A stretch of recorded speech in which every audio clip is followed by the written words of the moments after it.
Welcome to the Leigh-on-Sea History Channel, where we walk the seashore of the past. In ancient times, at the end of the last ice age, around 10,000 BC, South Essex was almost completely covered by forest.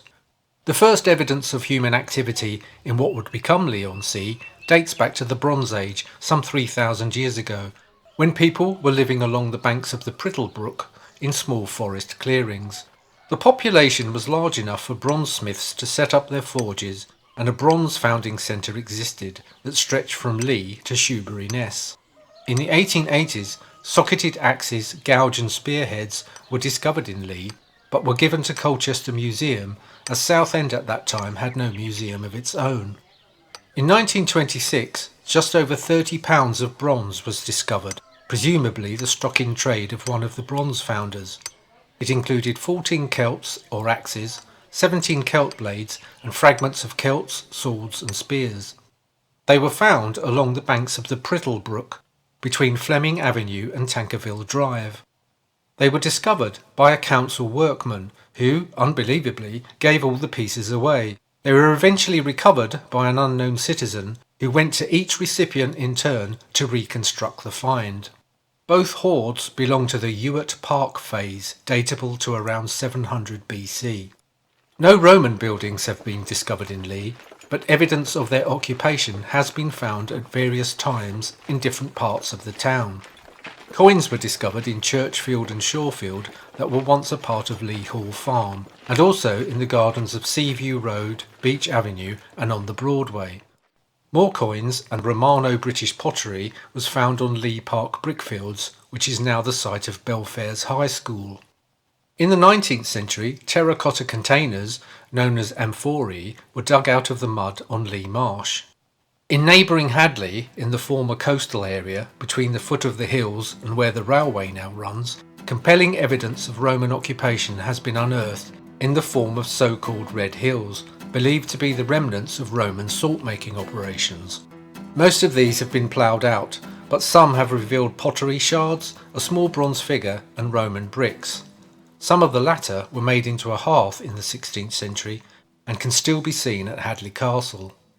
In AD 527, the Anglo-Saxons took possession of Leigh, forming the kingdom of East Saxa. The Anglo-Saxon word for forest clearing, Leigh, gave the town its name.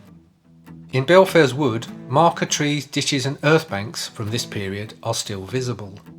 In 1892, silver Saxon coins were discovered beneath the neck of a skeleton in a shallow grave in West Street, Leigh. They are believed to have been connected with the Vikings and the Battle of Benfleet. Of the coins found, several were of the date of Alfred the Great, AD 871 to 90, while others were struck by Plegomund, who was Archbishop of Canterbury between AD 890 and 914. For administrative purposes, the Saxons also organised the county into hundreds, placing Leigh in the Rochford hundred and part of the honour of Rayleigh. Leigh Hall paid a hidage rent, a tax payable for every hide of land, to the honour of Rayleigh on the feast of John the Baptist, at least until the Norman invasion. The first written record of Leigh is the entry in the Domesday Book of 1086, which appears as Legra, which translates thus: Hundred of Rochford, Leigh, held by R, in domain, was held by one freeman as a manor and as one hide. Always 2 villains and 2 boarders, and 1 plough on the domain, and half a plough belonging to the men, and 5 boarders by the water who hold no land. Pasture for 100 sheep, then 1 rounsey, which was a horse, 5 cows, 5 calves, 100 sheep. Now 2 rounces, 4 cows, 5 calves, 103 sheep. It was worth 40 shillings, now 100 shillings. The reference to then refers to shortly before the conquest, at the time of Edward the Confessor. It is likely that the sheep grazing pasture may have been marshland, which was common practice at that time. The 5 boarders by the water were probably fishermen using stop nets staked out to catch fish as the tide fell.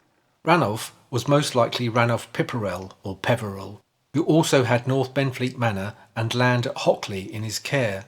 He was a knight from Normandy who had distinguished himself in the eyes of William the Conqueror at the Battle of Hastings. Ranulph was given several Essex manors and estates and eventually married William's former mistress, the Saxon noblewoman Ingelrica. Ranulph's land at Leigh was held in domain, meaning it still belonged directly to the king, a condition which hopefully did not apply to Ranulph's wife Ingelrica. Ranulph would also have been expected to fight in William's army if called upon. Thanks to the Domesday Book and those mentioned, we can hazard a guess that along with the women and children, it is probable that Leigh's population in 1086 was under 40 people.